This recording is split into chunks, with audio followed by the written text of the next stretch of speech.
말씀은 골로새서 1장 9절로 12절 말씀입니다.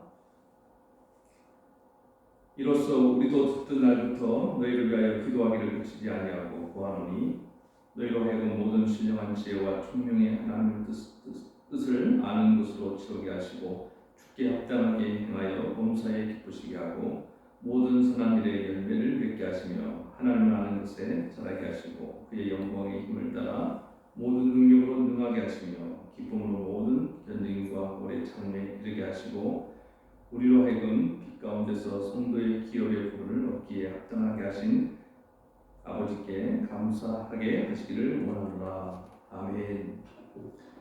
오늘 수요일의 말씀으로 수준 높은 그리스도인이 되게 하는 제목으로 하나님의 말씀 증거하도록 하겠습니다.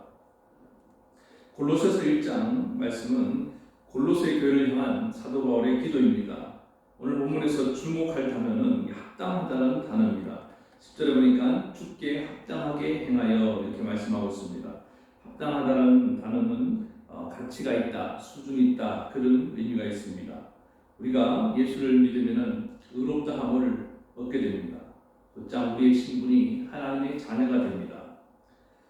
문제는 그 다음 우리의 수준입니다. 자녀가 되었지만 아직 우리의 수준은 예수 그리스도의 그 장성한 분량에 미치지 못하고 있습니다. 그래서 우리는 평생도록 예수님을 닮아가야 됩니다. 예수님과 같은 그런 수준으로 높아지는 것을 신학증용으로 성화라고 말합니다.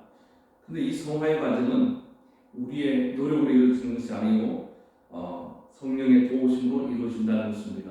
우리의 구원이 성령의 도우심으로 이루어진 것처럼 우리의 성화도 성령의 도우심으로 이루어지는 것입니다. 그래서 오늘 본문 9절 하반절에 하나님의 뜻을 아는 것으로 채우게 하시고 그 다음에 10절에 보니까 열매를 맺게 하시고 하나님을 아는 것에서 자라게 하시고 또 모든 능력으로 능하게 하시며 오래 참음에 이르게 하시고 이 본문의 사도 바울이 기도를 하면서 우리가 이렇게 하나님의 합당한 그런 모습으로 변화되어 가는 그 주체로 성령을 말씀하고 있습니다.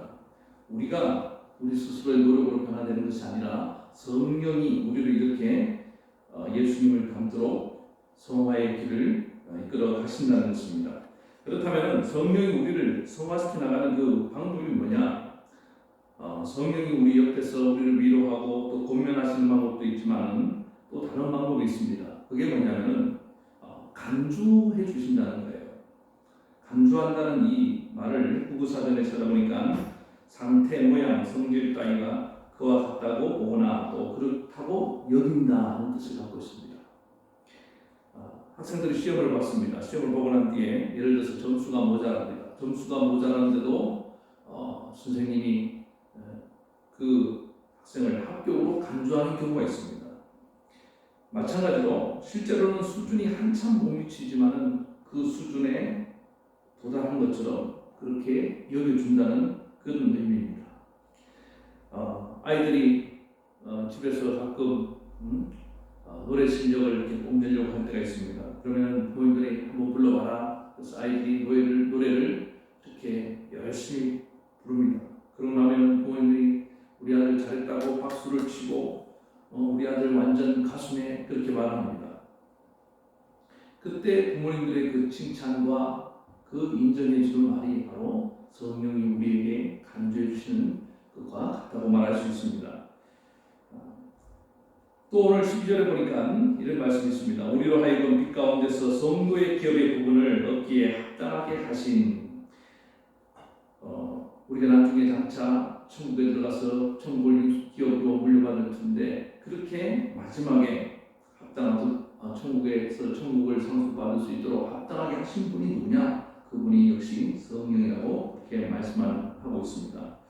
바울은 이처럼 우리가 성령의 간주하심을 통해서 성화가 이루어지는 것을 설명하면서 또 동시에 우리가 도달해야 될 그 높은 수준의 모습이 어떤 모습인지도 함께 오늘 말씀하고 있습니다. 성령이 우리를 간주해 준다고 해서 우리가 이미 그 수준이 됐다는 그런 뜻은 아닙니다. 우리가 도달할 수준을 도달해야 될 그 수준이 어떤 모습인지를 알고 성령이 우리를 거기까지 이끌어 가시 하시는 것입니다. 그래서 오늘 다시 10절에 보니까 이렇게 말씀합니다. 주께 합당하게 행하여. 그렇습니다. 우리가 성령이 이렇게 우리를 간주해 주실 때 우리는 그런 격려와 성령의 인정을 받으면서 우리는 주님이 기뻐하는 합당한 수준까지 나아가야 되는 것입니다. 그렇게 행동하는 모습까지 나아가야 된다는 것입니다. 그래서 범사에 하나님을 기쁘시게 하는 그런 성도가 되어야 된다는 것입니다. 우리가 하나님을 닮은, 예수님을 닮은 그런 수준 높은 모습으로 변화될 때 하나님은 크게 기뻐하실 줄 믿습니다. 그렇다면 오늘 사도 바울이 제시하는 수준 높은 하나님의 기쁨이 되는 그리스도의 모습이 어떤 모습이냐, 오늘 본문을 통해서 세 가지를 통해서 한번 살펴보겠습니다. 오늘 본문의 이야기는 하나님이 기뻐하시는 수준의 모습은 본문의 흐름하고 조금 다르게 재구성해서 살펴보도록 하겠습니다. 첫 번째는 하나님을 아는 것에서 자라갈 때 하나님이 기뻐하신다고 말씀합니다. 10절에 주께 합당하게 행하여 범사에 기쁘시게 하고 모든 선한 일에 열매맺게 하시며, 그 다음에 하나님을 아는 것에서 자라게 하시고, 우리가 하나님을 아는 것에서 자라갈 때 하나님은 우리를 기뻐하신다고 말씀하고 있습니다. 믿음이라는 것은 아는 만큼 자라갑니다. 하나님에 대해서 많이 아는 만큼 우리의 믿음이 성장해가고 또 깊어지게 되는 것입니다. 믿음을 다른 말로 하면 관계라고 말할 수 있습니다. 믿음이 성장하는 것은 곧 관계가 깊어지는 것과 같은 말입니다. 우리가 관계가 깊어지면 상대방에 대해서 더 깊이 알게 됩니다. 그러나 피상적인 관계에 있는 사람들은 그 사람을 잘 모릅니다. 예를 들어서 어떤 친한 사람이 있습니다. 친하면은 그 사람이 뭘 좋아하는지, 뭘 싫어하는지, 그 사람이 가치관이 뭔지, 또 그 사람이 성격이 어떤지, 그 사람이 느끼는 감정이 뭔지, 그 사람의 꿈이 뭔지, 과거가 어땠는지, 현재의 모습, 또 그 사람의 미래의 모습에 대해서 다 내다볼 수 있는 것을 그때 우리는 비로소 친하다고 이렇게 말할 수 있습니다. 그런데 막상 친하다고 말하면서 그 사람에 대해서 아는 바가 전혀 없다고 한다면 그건 결코 친하다고 말할 수 없는 것입니다. 우리가 신앙생활하면서 친하다고 말하면서 서로에 대해서 너무 모를 때가 많습니다. 왜 그러냐? 같이 있기는 하는데 대화를 하지 않습니다. 대화를 하더라도 항상 비상적인 이야기를 하기 때문에 서로에 대해서 잘 모르고 살아갈 때가 많습니다. 유머 얘기인데요. 어느 무뚝뚝한 경상도 남자가 퇴근해서 하는 말이 있다고 합니다. 퇴근한 경상도 남편이 말합니다. 부인을 향해서 이 말은 무슨 말이냐? 애기 잘 있었느냐? 그 다음에 밥 먹자. 함께 밥 먹자는 얘기죠. 그 다음에 마지막에 자자. 이 세 마디밖에 안 한다는 것입니다. 이런 단순한 대화를 하면서 어떻게 서로에 대해서 깊이 있게 알아갈 수 있겠습니까? 우리도 마찬가지입니다. 일상 속에서 우리가 이렇게 인사를 나누는 것도 중요하지만 언제까지 밥만 먹었느냐, 안녕하냐, 거기서 좀 더 나아가서 요즘 기분이 어떻습니까? 또 요즘 하는 일은 어떻게 되고 있습니까? 이런 서로에 대한 정보를 주고받는 그런 대화도 필요할 것입니다. 더 나아가서 당신의 신앙의 상태가 어떻습니까? 또 물어줄 수도 있고, 요즘 기도 제목이 뭡니까? 요즘 무슨 생각을 많이 하십니까? 이렇게 우리는 좀 더 깊은 얘기를 나누고, 또 아니면 하나님이 주신 사역과 비전에 대해서 대화를 나누면서 그렇게 우리는 서로에 대해서 알아가야 되는 것입니다. 근데 서로에 대해서만 그렇게 알아가는 것이 중요한 것이 아니라 하나님에 대해서 마찬가지라는 거예요. 우리 하나님이 뭐에 관심이 있는지, 뭘 가장 기뻐하는지, 우리 하나님이 뭘 싫어하시는지, 또 성경에 나타난 하나님은 어떤 모습인지 성경을 통해서 우리는 계속 알아가야 된다는 것입니다. 그런데 성경에서 우리가 하나님을 알아간다고 할 때 아는다는 말은 단순히 지식을 쌓아가는 것을 말하는 것이 아닙니다. 이거는 경험적으로 안다는 뜻을 갖고 있습니다. 그래서 우리는 성경에 나타난 그 하나님의 모습에 대해서 우리가 읽고 또 들으면서 동시에 우리는 인격을 가지고 하나님 앞에 응답하며 나아가야 됩니다. 하나님 말씀 앞에서 우리는 기도로 응답하고, 또 어떨 때는 하나님 말씀 앞에서 내가 순종하는 모습으로 응답하고, 그렇게 나아가면서 쌓아가는 하나님과 관계 속에서 쌓아가는 지식이 정말로 하나님께서 알아가는 살아있는 지식이 되는 것입니다. 그런데 이렇게 우리가 하나님에 대해서 알아갈 때 가장 중요한 게 뭐냐? 하나님의 마음입니다. 하나님의 뜻을 우리가 잘 알아야 된다는 것입니다. 하나님의 중심은, 하나님의 마음의 중심은 하나님의 뜻입니다. 하나님의 마음을 아는 사람, 하나님 뜻을 아는 사람이 하나님에 대해서 제일 많이 아는 사람이라고 그렇게 말할 수 있는 것입니다. 우리 자녀 중에서 부모님을 제일 잘 아는 자녀가 누구게 있습니까? 부모님의 마음을 아는 것입니다. 부모님의 뜻을 받드는 자녀가 가장 최고의 효자고 부모님을 잘 아는 그런 자녀라고 말할 수 있는 것입니다. 오늘 또 본문의 9절에 사도 바울이 골로새 성도를 위해서 기도하면서 이렇게 말하고 있습니다. 너희로 하여금 모든 신령한 지혜와 총명의 하나님의 뜻을 아는 것으로 채우게 하시고, 하나님을 아는 것 중에서 가장 중요한 것이 바로 하나님의 뜻을 아는 것이라고 말하고 있는데, 그렇다면 우리가 하나님의 뜻을 어떻게 알 수 있느냐는 거예요. 그 사도 바울은 하나님의 뜻을 아는 방법으로 지혜와 총명을 얘기하고 있습니다. 특별히 여기서 총명이라는 것은 뭐냐? 핵심을 꿰뚫을 수 있는 능력을 총명이라고 말할 수 있습니다.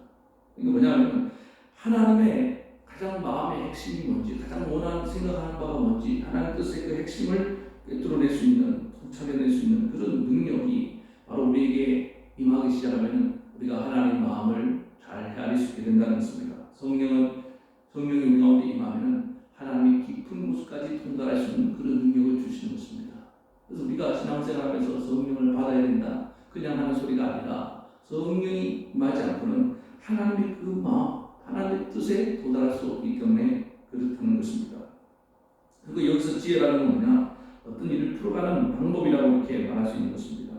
이 지혜는 그 다음에 제가 말씀드리려 하는 이 선한 일의 열매를 맺기 위해서 반드시 필요한 것입니다.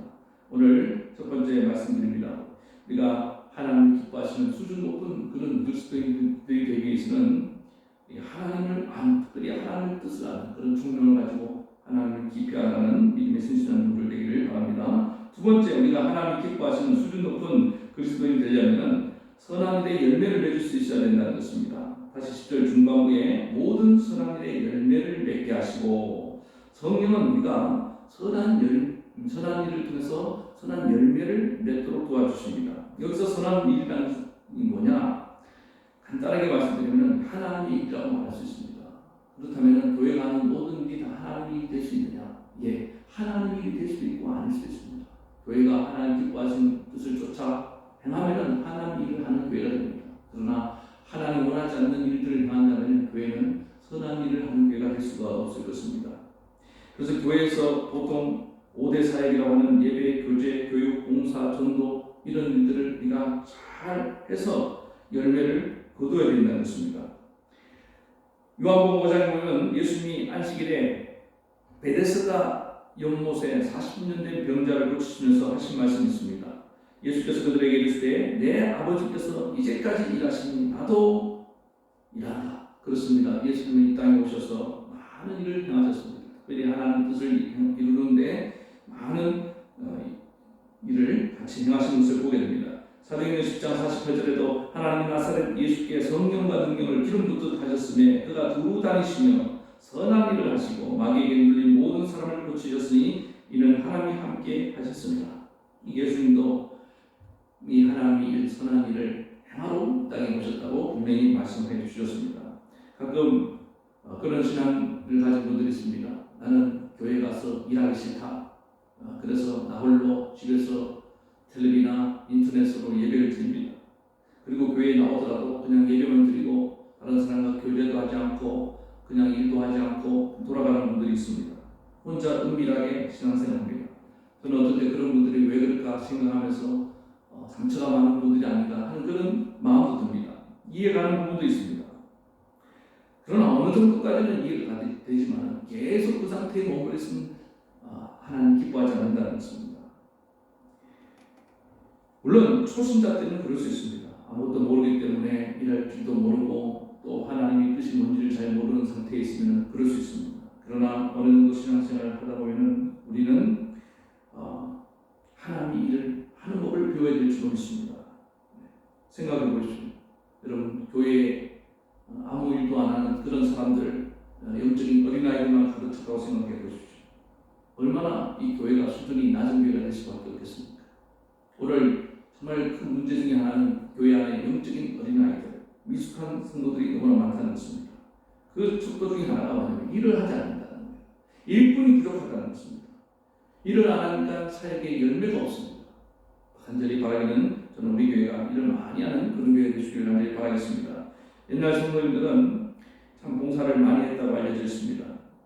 그런데 요즘 사회가 바빠지고 또 개인주의화되면서 많은 성도님들이 좀 더 편하게 신앙생활을 하려고 하면서 일하기를 주저합니다. 심지어 대형 교회들도 주방에 봉사할 사람이 없어서 용역을 쓰고 또 청소할 사람이 없어서 또 용역을 쓰는 그런 일들이 비일비재라고 합니다. 그를 위해서 저는 저희 교회를 정말 감사하게 생각합니다. 많은 성도님들이 각자 자기 맡은 역할을 책임있게 감당하면서 주말에 나와서 교회를 청소하고 또 주일 준비를 하고 또 여러 가지 주방 봉사를 하는 모습을 볼 때 얼마나 그 모습이 감동이 되는지 모릅니다. 여러분 가정에서 자녀가 어느 정도 자라면 집안일도 돕고 또 나가서 돈도 벌고 일을 할 수 있어야 됩니다. 그런데 부모님 마음이 기쁘지 않겠습니까? 신처는 장성한 청년이 되었는데 늘 백수처럼 집에서 소파에 누워있고 빈둥거리고 있으면 얼마나 부모님의 속이 터지겠습니까? 또 이와 같이 수준 높은 그런 그리스도인이 되려면 주님이 기뻐하는 그런 일하는 성도가 되기를 주로 믿습니다. 앞으로 우리 교회는 주님의 선한 일을 많이 해서 열매를 많이 맺는 그런 교회가 되기를 다시 한번 간절히 바랍니다. 근데 어떤 일을 이 주님의 선한 일을 하는 데 있어서 열매를 맺는 사람이 있고 또 입만 무성하게 요란한 사람이 있습니다. 왜 그러냐? 열매를 맺는 그런 성도들은 지혜가 있는 성도입니다. 이를 잘 처리하는 데 필요한 것이 지혜라고 말씀드렸습니다. 언젠가 제가 그 세일즈 요왕이라고 하는 그런 여자분이 나와서 강의하면서 제가 들은 적이 있습니다. 그분이 그런 얘기를 합니다. 똑같이 판매를 하고 세일즈를 하는데 어떤 사람은 참 많이 판매를 하고 또 돈을 많이 버는데 또 어떤 사람은 그렇지 못하는 이유가 뭐냐? 자기가 이렇게 나눈 분석을 보니까 말의 지혜가 없기 때문이라는 것입니다. 그러면서 예를 들기를 어떤 고객이 이 물건에 대해서 이렇게 말한답니다. 이거 너무 비싸다. 다른 가게가 훨씬 싼 것 같다. 그럴 때 어떻게 대응하느냐는 것입니다. 물어보니까 세일즈 판매를 잘 못하는 분들은 주로 이렇게 대답한답니다. 비싸요? 그럼 다른 데 가서 사시죠. 자기가 그 얘기를 듣고 기분 나쁜 감정을 그대로 드러낸다는 것입니다. 그러니까 하나도 못 판다는 것입니다. 그러나 반면에 좀 판매하는 분들은 지혜가 있는 게 이렇게 대답한답니다. 부족하지 않는다는 것입니다. 예, 저렴하지는 않습니다. 그런데 이것이 당신에게 너무 잘 어울립니다. 이 가게에서 샀다는 것이 당신의 품격을 높여줄 것입니다. 여기서 핵심 포인트가 뭐냐면 고객의 말에 반박하지 않는다는 것입니다. 그래서 고객을 하여금 존중받는 느낌을 주고 그 판매하는 사람에 대해서 신뢰가 가도록 그렇게 만들어준다는 것입니다. 그때 고객의 마음의 문이 열리고 또 그 다음 하는 말처럼 고객의 자부심을 느끼게 만들어 주셔서 그 사람을 하여금 물건을 사도록 그렇게 만든다는 것입니다. 이 세상 사람들도 물건 하나 팔기 위해서 이렇게 말의 지혜를 사용하는데 하물며 우리 하나님의 백성들이 선한 일을 하는데 말의 지혜가 얼마나 필요하겠습니까? 하나님의 일을 할 때 이 말의 지혜가 왜 중요하냐? 세상 사람들이 일을 할 때도 마찬가지지만 이 일이라는 것은 우리가 사람 관계 속에서 일어나는 것이 거의 대부분입니다. 예배드릴 때 나 혼자 드리는 것이 아닙니다. 함께 예배를 드리고 교제도 또 교육받는 것도 또 봉사하는 것, 전도하는 일 다 우리는 사람 관계 속에서 하나님의 일을 해나가고 있는 것입니다. 그런데 많은 성도들이 교회 일을 하다가 상처를 받았다는 얘기를 많이 합니다. 뭐에 상처를 받았겠습니까? 예, 그렇습니다. 말에 상처를 받는 것입니다. 어떤 분은 참 믿음도 좋고 열심도 있는데 말을 함부로 합니다. 말을 무례하게 합니다. 교만한 말을 합니다. 그래서 좀 열심히 없는 분이 믿음이 없는 분들이 상처를 받게 되는 것입니다. 그래서 말의 지혜라는 것은 이게 무슨 탁월한 스킬의 문제라기보다 이거는 그 사람의 태도와 인격의 문제라고 보는 것이 더 맞다는 것입니다. 그런데 관계를 좋게 만들고 일을 되게 만들고 열매를 맺게 만드는 사람들의 특징을 보니까 기본적으로 그 안에 겸손함이 있습니다. 빌립보서 2장 3절 아무 일에든지 다툼이나 허용하지 말고 오직 겸손한 마음으로 각각 자기보다 남을 낮게 여기고 저는 이 말씀이 우리가 설매 일을 하는 모든 사역자들이 갖춰야 될 중요한 태도라고 생각합니다. 겸손한 사람은 자기 허영심을 위해서, 자기 영광을 위해서 일하지 않습니다. 겸손한 사람은 나 같은 죄인을 하나님 불러주셨고 사용해 주신 것에 대해서 항상 감사하는 마음을 합니다. 그래서 누군가 새로운 사람이 오면 그 사람을 하나님이 보내주신 사람으로 생각하고 그 사람을 존중하고 또 높여주고 또 받들고 낮게 여기는 것입니다. 아무리 믿음의 연차가 얼마 안 됐다 할지라도 또 그 사람을 심지어 초신자라 할지라도 그 사람을 존중합니다. 그런 존중하는 마음이 겸손함입니다. 거기서부터 말이, 그 사람 존중하는 말이 나오게 되는 것입니다. 그렇게 말을 할 때 초신자들이 또 얼마 안 된 신앙이, 얼마 안 된 분들이 감동을 받고 또 헌신적으로 변화되지 않겠습니까?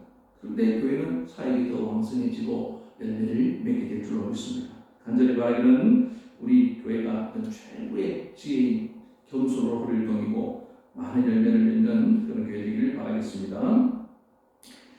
그런가 하면 하나님 기뻐하는 수준 높은 그리스도인의 마지막 오늘 본문에서 보여주고 있는 모습은 성령의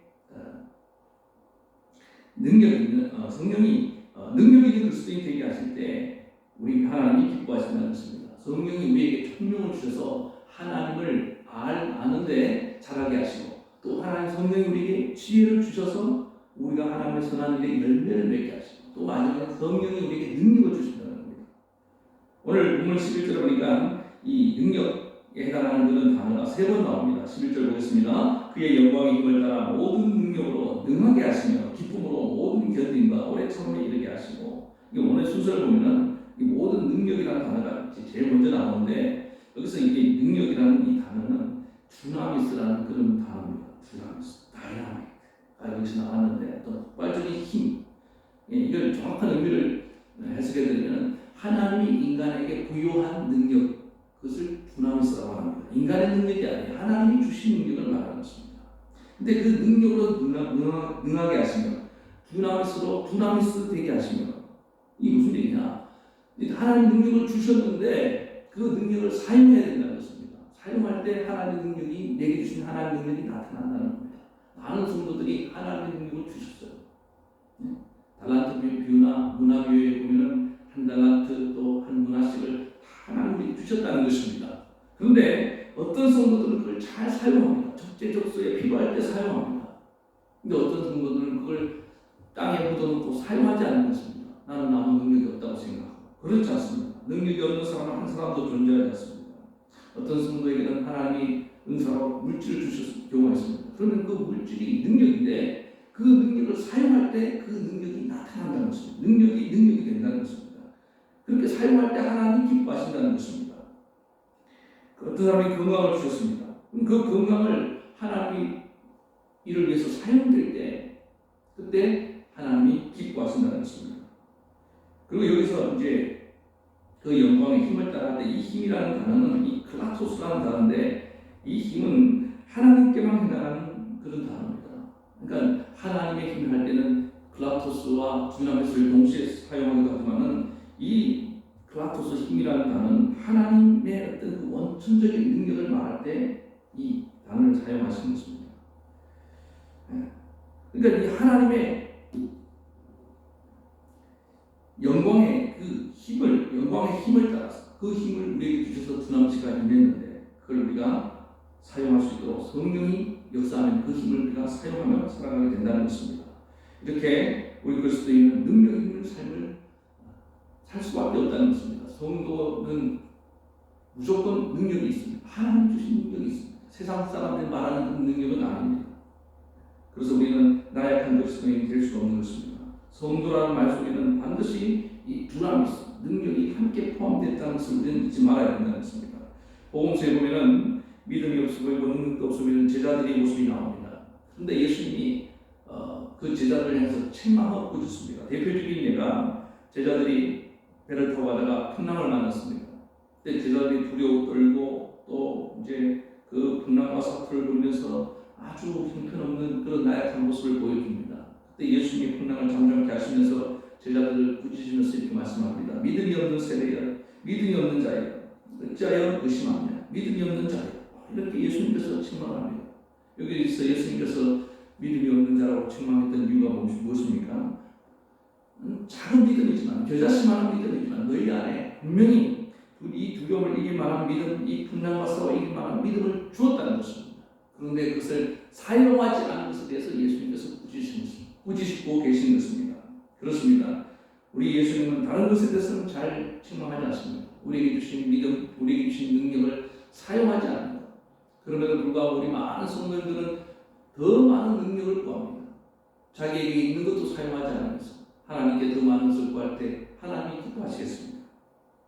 오늘 우리는 능력에 그르신 하나님이 우리와 함께하고 예수를 믿는 순간 그 능력이 우리에게 임한 것을 믿어야 됩니다. 그것을 그들이 성령이 임하고 난 뒤에 베드로와 요한이 사도행전 3장에 보니까 이제 능력을 사용할 줄 아는 사람이 되었습니다. 성전 미문에 안전뱅이가 이렇게 앉아있는 모습을 보면서 그들은 하나님이 물질의 은사와 능력을 주지 않았습니다.